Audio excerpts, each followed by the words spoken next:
Uang 1 juta rupiah yang kita save selama 25 tahun. 25 tahun kali 12 bulan kan 300 bulan. Itu kan 300 juta berarti kan? Kali 1 juta. Ya kan? Kalau kita tabung. Tapi kalau kita taruh aja sih 1 juta, kita belikanlah ke instrumen investasi. Katakanlah sukuk yang imbal hasilan 6%. Itu nanti 25 tahun dari sekarang kita bukan punya uang 300 tapi 700 juta. Jangan, ini belum selesai. Sedangkan kalau kita taruh ke dalam instrumen yang bisa memberikan imbal hasil setahun 10%. Setahun 10% loh. Ya. Itu kita bisa dapat 1,3 miliar. Bayangkan kalau 2 juta tiap bulan yang kita sisihkan, ya 2,6 M. Jadi tahu kan kenapa saya pensiun dini dari dunia entertainment kan, sama dari dunia korporasi? Karena udah belasan tahun lalu dan alhamdulillah 15 tahun lalu saya dari uang kecil saya sisihkan. Jadi gue mikir semua dagangan gue, hasil agensi gue, semua gue funneling ke dalam.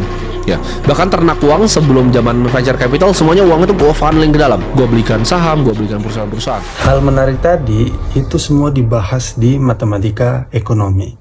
Matematika ekonomi itu bukan hanya rumus dan angka, tapi ilmu ini membantu kita memahami bagaimana fenomena ekonomi yang kita lihat setiap hari, mulai dari anggaran negara, investasi, kredit, hingga naik turunnya harga barang. Mari kita pelajari satu persatu.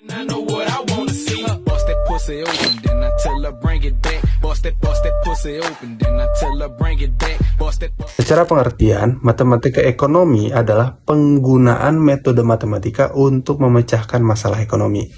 Nah, di dalam matematika ekonomi terdapat materi dasar. Yang pertama itu persentase. Yang kedua itu bunga sederhana. Yang ketiga itu bunga majemuk, compound interest. Yang keempat adalah fungsi permintaan dan penawaran. Contohnya gini, jika modal 1 juta dengan bunga 10%, maka keuntungan setahun yaitu 100.000 rupiah. Manfaatnya membantu keputusan ekonomi secara akurat.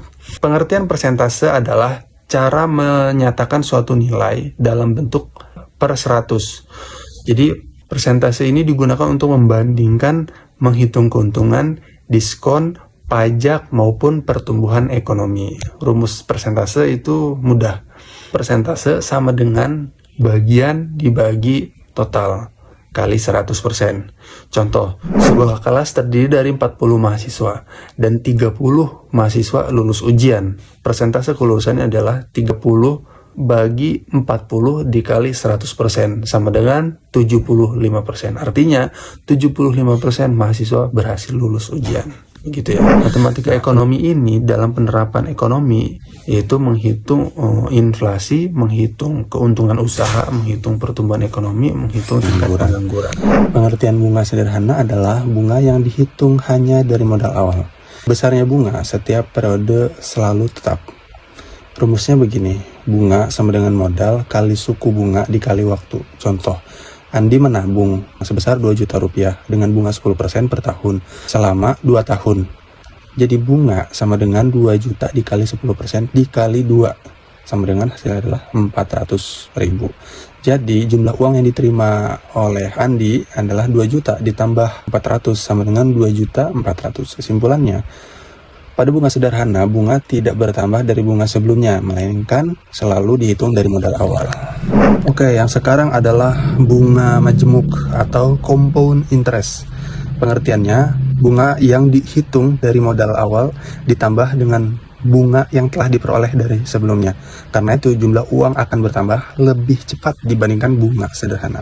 Contoh begini, seorang menabung 2 juta rupiah dengan bunga 10% per tahun selama 2 tahun.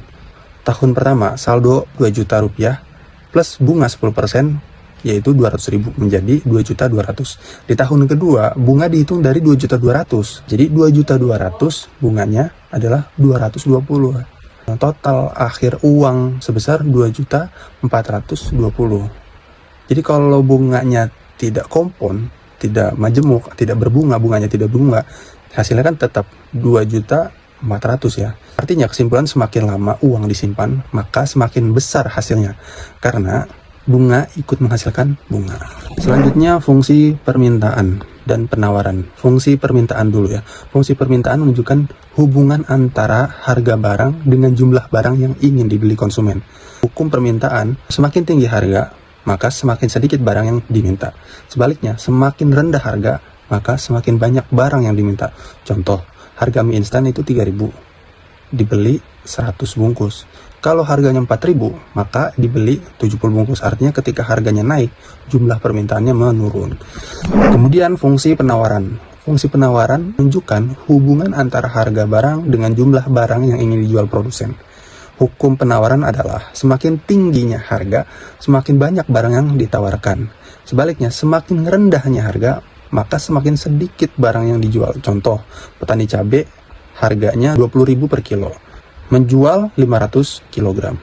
Kalau harganya 35.000 per kilo, maka menjual 900 kg. Karena harga lebih tinggi, petani terdorong menjual lebih banyak. Jadi kalau hukum permintaan itu titik beratnya ada di kegiatannya konsumen, maka hukum penawaran di titik beratnya ada di kegiatan produsen. Kesimpulannya, titik temu antara permintaan dan penawaran disebut harga keseimbangan atau equilibrium price, yaitu harga yang disepakati oleh pembeli dan penjual hingga jumlah barang yang diminta sama dengan jumlah yang ditawarkan.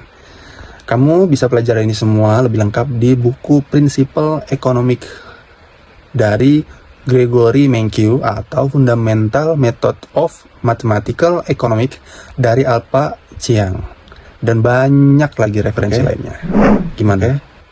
Jadi lebih paham atau makin pusing?